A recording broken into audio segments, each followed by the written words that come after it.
we're going to start a new series on advanced plotting in Matlab. In this, we're not going to plot using x and y coordinates and use some functions, give x range values and just go for y's and z's.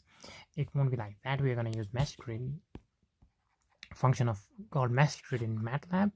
It has more applications, as you will see in the subsequent lectures or subsequent videos. So the main of this series would be just plot. First of all, we're going to plot a line in 2D first space, then 3D space. This is the series 1, part 1, then surface plotting, then volume rendering.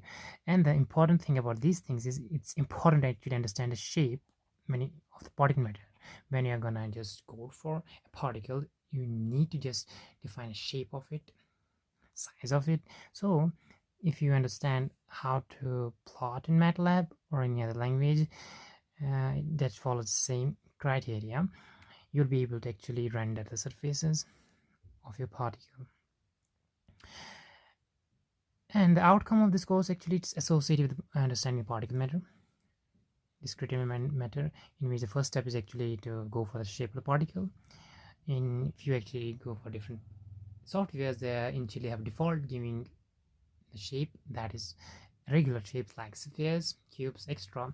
In this video, you would be able to understand and give shapes to a particle that is irregular, not just some regular shapes like spheres. You will be able to give any shape to a particle. That is the main outcome of this series. So sit back and let's dive into the series.